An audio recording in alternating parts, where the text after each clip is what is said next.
はい、こんにちは。MD ジャックです。愛です。耳の妖精、ミミです。はい、今回のレビューは CCA サイラ 1DD プラス 1BA モデルです。最新のハイブリッド技術を詰め込んだゲーミングモデルの新基準ということですね。カラー展開は2色。CCA らしいブラックカラーとシルバー。ケーブルは 3.5mm と 3.5mm マイク付き、そして USB Type-C 接続の3種類から選ぶんだね。価格は Amazon で4000円台、アリエクだと2000円台からあるね。そうね。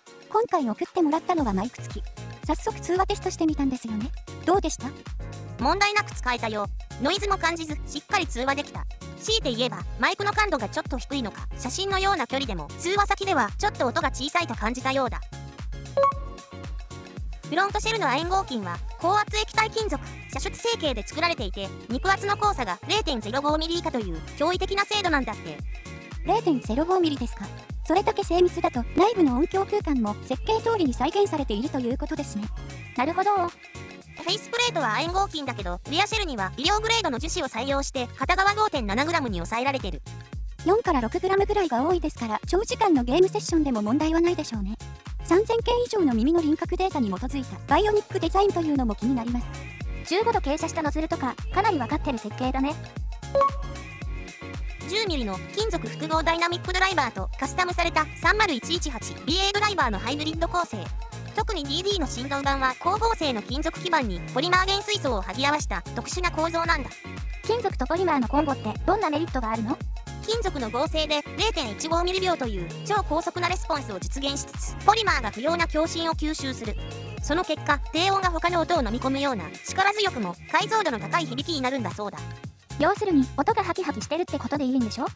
ゲームで重要な足音とか銃声の聞こえ方はどうなのかな？ 4 から 6kHz の帯域を意図的にブーストして足音の倍音成分を強調してる。複雑な環境音の中でも必要な情報だけをロックして聞き取れる設計なんですね。全高調波歪みが 0.3% というのも濁りのない音につながっていそうです。歪みが少ないのはいいことだね。FPS とかでどっちから撃たれたかわからないのは致命的でしょ？その通りだよ。精密な位相構成によって 1.1 から 1.5km の繊維帯域で遅延の差をなくし、正確な定位を実現しているんだ。まさにプロフェッショナルグレードの名に恥じない仕様だよ。この写真で BA がノズル付近に配置されているのがわかるね。この位置だと耳元で囁かれるような広域の鋭さが際立つかも。耳元で囁かれるのはちょっとドキドキしちゃうかな。でも高音が刺さりすぎるのはちょっと困るかな。実際のところはこの後ね。視聴の第一印象は思ったより低域が軽く、中高域が明瞭に感じたんだけど、波形で見ると違って低域はしっかり出ていた。改めて聞くと、あれしっかり鳴ってたわと印象が変わった。4km付近と 8km、さらに 10km 以上にもピークがあるね。中域を抑えたドンシャリ系でこのピークが明瞭さの要因だね。なるほど。ところで今回の比較モデルはどうしますか？同じ 1DD プラス 1BA の構成にしようかと思ったんだけど、あまりいい候補がなかったんだ。第一印象で中高域以上が明瞭だったこともあって思いついたのが KZ ディオニック。ディオニックは広域をプレイナードライバーに任せた 1DD プラス1プレイナーモデル。鋭くもギリギリのところで刺さる痛さを感じない印象。複数あるバージョンの中から選んだのはチューニングスイッチ付きベースインプルーブドバージョン。そしてもう一つは 1DD だけど中高域以上が結構明瞭に感じたコゾイ B1。最近レビューしたモデルで結構注目度が高かったようにも感じている。価格はサイラも含め5000円以下なのでちょっと面白い比較になるかも。音調整の基準は数箇所で3本の真ん中あたりを通っているサイラにしたよ。はい、ではサウンドチェックいきましょう。ボリューム上がります。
ンドチェックでした。サイラと D1 が割と似た傾向でしたかね。そうだね。D1 の低域は波形の通り軽めだけど硬質。2から5キロの大域がよく出ているのは収録音でも聞き比べでもはっきりしている。ボーカル、メロディーはサイラより厚めに感じ、ぐっと前に出てくる。10キロ以上は全帯域をワンオペしてることもあるからか減衰。中高域から高域が明瞭なモデル。ビオニックはベースバージョンだし、低域の存在感は圧倒的だったね。でも超低域じゃなくて100から 300Hz ぐらいまでが他より強く聞こえやすいところなんで余計に存在感があったんじゃない？確かにスイッチオフで収録したので中高域、ボーカル、メロディーラインはやや控えめで波形比較でも聞いた印象も一致。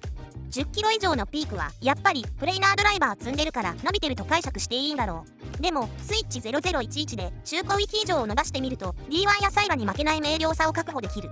低域がドーンと出る分全体的に音は太く感じ、いろんなバランス出せるよっていうところが憎い。そうだね。スイッチだけじゃなくバージョンもいくつかあるし全部入りじゃん。ずるいよ。それを言うならコスパがすごくいいでしょ。まあそうだね。それにしても結構いい比較ができたんじゃない？ミミーちゃんの言う通りなかなかいい比較ができて、その後さらに実機を聞き比べてみて分かったサイラの傾向は、低域は 100Hz 以下も結構伸びていて重く深く別レイヤーで鳴っているような感じ。量感優先でアタックの硬さはあまり感じなかった。高域は BA に任せられるから低域はよりしっかり鳴らせる分量感に振ったのかな。タム系はある程度量感はあるけど低中域の重みが少ないからかいい鳴りだけどあと一押し欲しい。中域を抑えているからか空間に余裕があり聞いた瞬間サウンドステージ広いって思う。すぐ慣れちゃうけどこの比較では一番かな。ボーカル、メロディーは D1 ほど前には出ないけどバランスとしては十分だと思う。この中では一番繊細な出方をする。スネアやリムショットなんかもやっぱり細めに感じる。刺さり、視察音はやや感じ、ハイハット、シンバル系の鳴りが気になるかなと思ったけど鳴り方が細い分そんなにうるさいとは思わなかった。10キロ以上を2つの山に刻んで程よく伸ばしているのは BA の役割だろう。サイラはゲーミングモデルとして登場したけどこないだレビューした KBE やヴィーナスと違って低域をしっかり出したチューニングになってる。視聴者さんのコメントで低域出過ぎだと爆発音や銃声、戦闘時の環境音ですごく聞き疲れする。音の定義が定まらず足音とかどっちから攻撃されたかわからなくなるなど低域は強調しない方がいいという方向に進んできてるらしいんだけど、その傾向からサイラは外れていて低域もしっかり出しているのは音楽用としても機能させたいからなんだろう。サイラは繊細、感触系、ドンシャリ、空間広め、定位感 OK といった言葉で大体傾向は伝わるんじゃないかな。そんなモデルなんでこのワードに反応する人向けになるだろうね。なんか久しぶりにドンシャリですっきりした傾向の音を聞いたな。王道という感じもしましたね。デザイン、装着感、そして緻密な音響設計。CCA サイラはあらゆるシーンで新しい基準を打ち立てるイヤホンになりそうです。はい、ということで 1DD プラス 1BA モデル CCA サイラのレビューでした。じゃあまた次の動画で会おうね。バイバイ。ご視聴ありがとうございました。MD ジャックチャンネルはイヤホンレビューを音と波形た言葉で表現します。チャンネル登録お願いします。